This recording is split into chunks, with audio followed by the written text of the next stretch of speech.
Bon qui je m'appelle Decker Link. So, we're kinda in a little bit of a annoying spot. It seems like every time an update happens, I have to restart the fucking file because look at this. Now, I can't show you the picture that was there because it is naked James Hendricks, but this exception happens. So, I gotta quit and fucking load it back up again, and we gotta start from the beginning. Fortunately, the game hasn't been going for that long, so it's not that much of a hassle, honestly. So to my knowledge, this update is for Cliff and Murdoch, if I'm right. So I gotta start both of those over from the beginning. But fortunately, the skip only unseen thing, much preferred there. So fortunately, we don't have to worry too much about that. That we get to see any and all of the changes and stuff like that. Very cool, very fine indeed. I did want to discuss something near the beginning. Someone has been going through the comments, has been leaving comments and going through old videos of Echo, where they've been seeing little snippets of this game eking through. And they have also come to the conclusion that the consciousness that is possessing Chase is Samuel.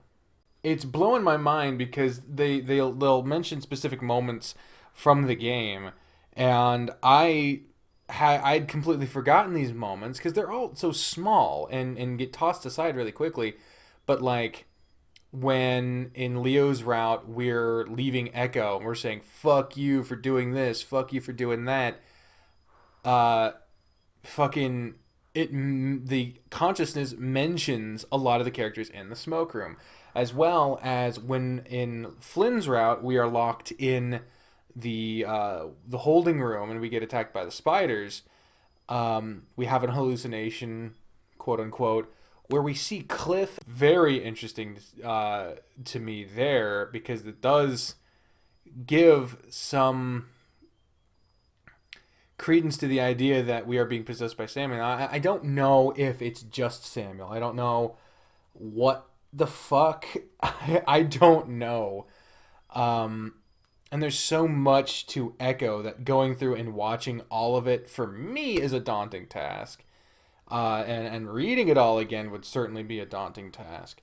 But I imagine once the smoke room and Echo is completely done, there will be a number of things that make way more sense in both. So, yeah. Because another thing is, I notice on the Patreon page for this update, it's teased with a really new looking version of the background CG for the school that we saw in Echo. It looks really nice, and it said that there's going to be a bunch of new characters being introduced. But I'm on the Patreon page for the Echo project. The banner is 3 characters. It is Adastra's Amicus, it is Echo's Chase, and it is what appears to be Samuel. But the Samuel, and it's all drawn in the Adastra style, so it's really cute. But Samuel has a star, and it looks really mad at the other two. I imagine specifically at Chase, because why the fuck would he be mad at Amicus? So it's just really weird. And it really makes me curious, like, what the fuck happens in this game? And I want to know. I want to know so damn badly. There's so many little details that we get to know just from these little moments of putting things together.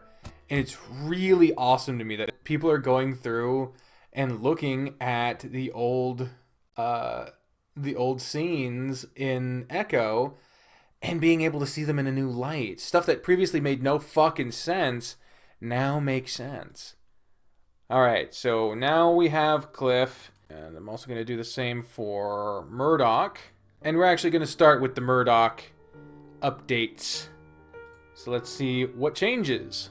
Is this a new sprite? I think this is a new sprite. Look at fucking Murdoch. He looks terrified. Good lord. Yeesh. This is where we left off. First thing we're going to do is develop these pictures for William. Goddamn, Murdoch, his voice is so fucking hard to nail down. Because what I'm attempting to do, and failing to do, I'll say right out front, what I'm attempting to do is a kind of Georgian Southern, where it's kind of like that, and it's very reminiscent of like the Frank Underwood kind of accent from House of Cards. But the problem is my Georgian Southern accent is really similar, if left alone, to a posh, smoothed out kind of like middle ground British kind of thing. So I don't know. The reason why it's so hard to nail down is because I'm not good at it. But I'm trying. That's why sometimes it'll sound like his voice is constantly changing. I scooted down way too far in my chair. I gotta sit up again. Amazing. I've been recording for 12 minutes and haven't actually fucking done anything yet. Now, he said we gotta develop those pictures that we fucking demolished, if you don't remember. He said we need to develop those for William. I could feel the fur on the back of my neck prickle. Is everything okay, Sam? Yeah, of course. It's just that I've never done anything with photography before. Are you sure you should trust me with such an important job? It would be a shame if anything happened to your photograph. It sure would be a shame if you fucking got an axe to the back of the head. Worry less. I had to learn these techniques when I was just 6 years old. You might not pick up anything instantly, but you will in time. Plus, I'll be doing most of the work, so any big mistakes will be on me. Come along. Begrudgingly, I do. Follow straight ahead along the wall until we arrive at a small door beneath the stairwell. Murdoch opens the creaky door. I expect a small dingy closet filled with cobwebs. But as I enter, Murdoch flips on a switch and I'm bathed in a low red light. I noticed the room was a lot bigger than I thought it would be, albeit narrow. The room is like a galley kitchen with counters on both sides. Only one of us can walk each way at a time. The wall has sloping strings tacked to it, rows of photographs, at least 100 or so, dangle from the strings attached by clothespins. It's hotter than I would have expected in here. I can tell Murdoch spends a lot of time in here, considering it smells a bit like him. The fox passes me and we sidle against one another. Due to the size of the room, it can't be helped, but he looks away sheepishly as he passes. The first step is the most obvious. He moves the cord of his camera from off of his neck and fiddles it with his camera. He moves the cord, and see, this is the reason why it's hard to do the Georgia accent, is because, one, I don't know where the fuck Murdoch is from, so I'm not making a claim that he's from this game's equivalent of Georgia. But the reason why it's tough is because I'm giving everyone else more of a typical Southern accent. Some of the more rough around the edges characters get like more of a twang. But Southern accents aren't just, well, howdy, folks, you gotta dare to... None of that shit. I mean, that is a thing. Obviously, stereotypes are at least based with a kernel of truth. Whether, obviously, they shouldn't be a thing, but you get my drift. The reason why I'm doing a variety of accents here is because Southern accents don't get the variety they usually do. Like, my typical speaking voice is a variety of a Southern accent. it's Midwestern, but I'm from Kansas, and so I'm from like the line between Midwestern and the South.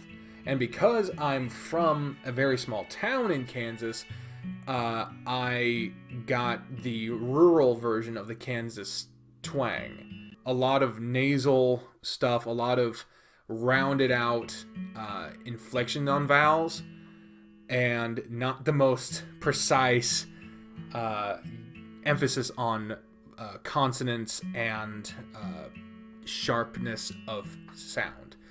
I've had to work on this a lot because the way I talked back in the day versus how I've spent years trying to refine how I talk to people to try to neutralize my accent, but in addition to try to improve my overall communicative abilities. But Samuel, I give him kind of a default more southern accent, which is also weird because this whole game is based in like Arizona or New Mexico or some shit. So they're not technically even in the South, but because this is in pioneering times, a lot of the people that were part of the gold rush were your less affluent people.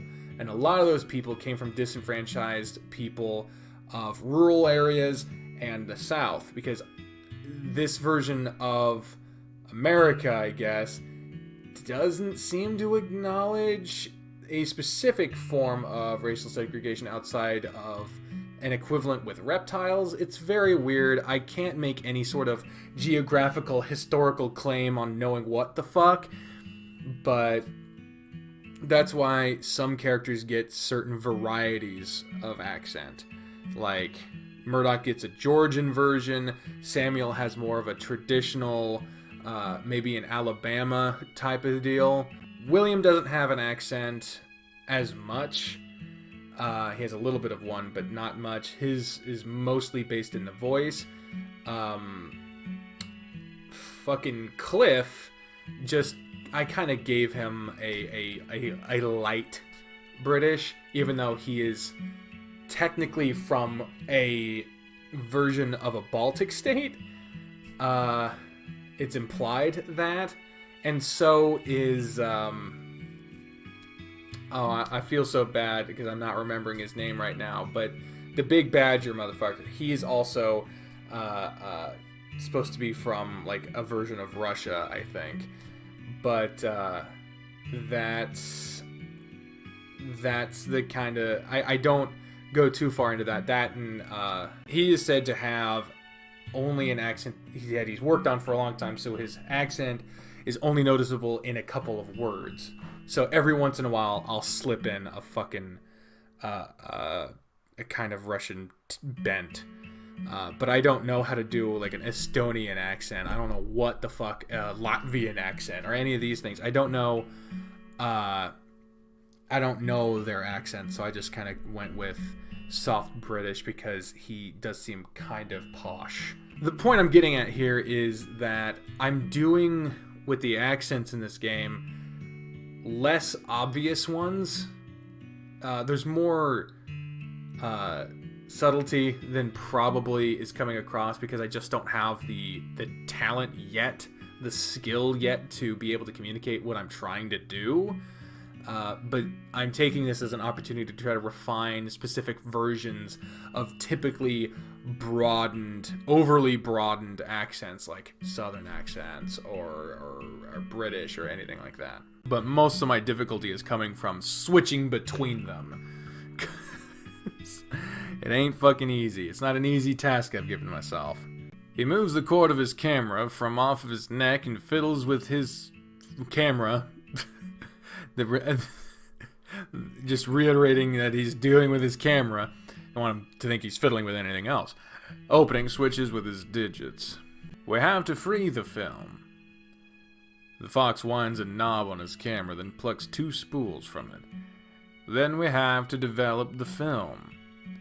That means we have to put it in a tank to immerse in chemicals before it gets exposed to light, or else the film will turn completely black and we'll lose our image.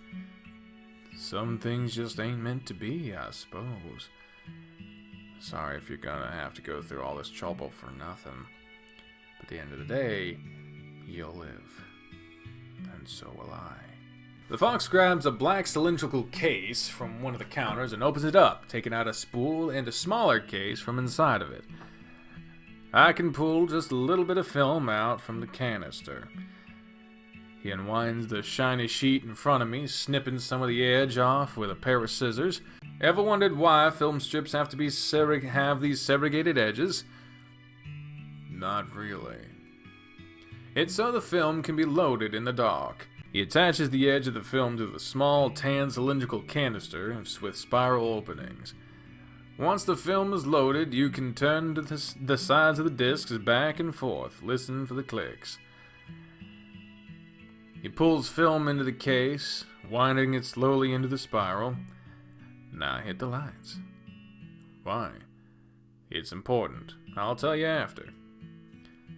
I don't really like it, but I do what he says. Usually when you turn off the lights, it's just dark, and a little bit of sunlight still dimly lights the room, but here, we're in complete darkness. Adrenaline pumps through my blood as I remember the mines. I hold my hands in front of my face and can't see them. I listen for breathing that isn't my own or the fox's, and I can swear that I hear it. But I can still feel Murdoch's arm rubbing against me, that he's fiddling with that device. I wonder for a moment if the room is soundproof. It could be a useful thing to know for the future, just in case. I said you can turn the lights on now, Sam. I flip the switch back on, and we're once again awash in red light. Murdoch is holding a tall black canister and places it on the counter. My development tank here has a special lid. I can pour water through the top and rinse out the film, soaking it, and that'll prevent air bubbles during the development stage. Wait for 2 minutes while Murdoch stares at his pocket watch. Now we get out our developer and mixer. Fox bends his knees to reach the cabinet below and pulls out 2 jugs. We buy both the fixer and the developer in bulk and powder form, but it's okay to reuse the liquids for a while once it's prepped. Since we store the solution in these jugs, we won't have to waste time prepping the dilution of the new powder mixes. Prepping a what? The fox pauses, then hums. You know how when you make a jug of sweet tea and you have to let it soak for the whole day? Naturally. Well, far less of the tea diffuses when you set it in a jar for 2 minutes. That's some really weak tea. Right. So, the fixer and the developer have to be different solutions to do their jobs properly. Puts on a pair of rubber gloves and opens the jug labeled D. Developer goes in first. This makes the images on the film start to appear. He flips the developing tank, emptying it out of water, draining it down a sink. The water looks dark and murky. Then he picks up the open jug and pours it into the top of the container's lid. Now I can put it in. This developer takes 9 minutes, so we have to watch it carefully. Can't we just leave and come back later? We could, but then we risk over developing the film. We can lose a lot of details in the final product. That's why we have to apply fixers after the development. It stops the chemical reaction and makes the developed film permanent negative images. Since we have to wait for 9 minutes, I suppose I can explain dilutions in more detail. Let's go back to the sweet tea comparison. If you always measure out your sweet tea in the jar with 2 tea bags that steep for the same amount of time, you'll always make the same concentration of sweet tea. But if you pour that same amount of tea into a glass that's 200 milliliters, fill it up halfway to the 100 milliliter mark, and then fill the rest of the water to the 200 meter mark, with water to the 200 milliliter mark, you'll have made the tea weaker by 100%. I can fine-tune how strong or weak a solution is this way, and if you experiment with concentrations, sometimes it can lead to better or faster results. It's easier to make one large solution and then dilute it to make many smaller ones instead of remixing your powders every time. So here's a question for you. If I did that dilution process to the sweet tea 3 times, what would the concentration of the new solution be compared to the first one? Fuck if I goddamn know. I'm gonna say, if you did it 3 times, did by half, and then half, it'd be half a quarter. Y'all getting it? Fox checks his watch and waits a little. Now that it's been around 9 minutes, we can put in our fixer. Carefully, he tips the development container back into the jug labeled D. Just reminding you that we can keep reusing a lot of these chemicals for a while. Now I'll repeat the process with the fixer's solution. After that, it's one last rinse of water, and our film will be ready to dry. I watch the Fox go through all the motions again, until eventually he's unscrewing the top of his development tank and pulling out the tan spiral cartridge inside that held the film. Murdoch unspools the film as if it were a black ribbon and studies it.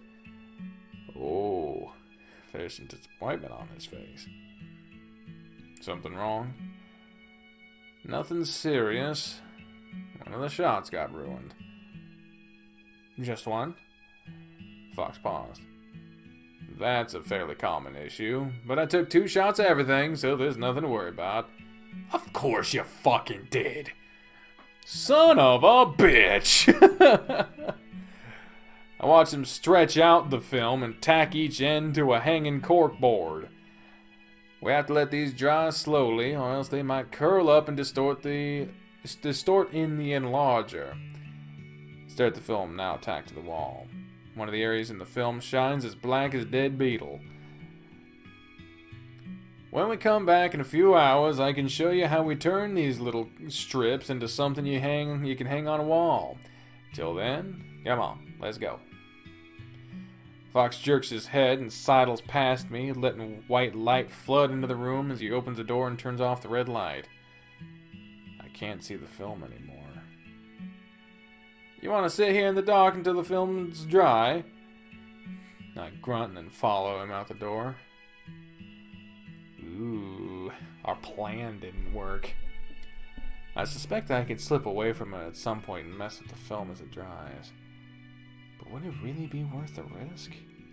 If I'm caught meddling with evidence, it'll be more obvious than it already is that I'm involved. My thoughts cease when I hear the small click of Murdoch inserting a key into the doorknob. Fuck.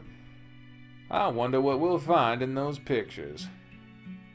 Why are you off to the side unless there's going to be a new character introduced? They did say that there's going to be a number of characters introduced in these updates, and that it's a pretty big fucking update. The Fox gestures that I follow and walks away briskly. I have to speed up my gait to keep pace with him. Sometimes the picture captures what the naked eye doesn't. But maybe sometimes it doesn't. Fox's pace slows down a little.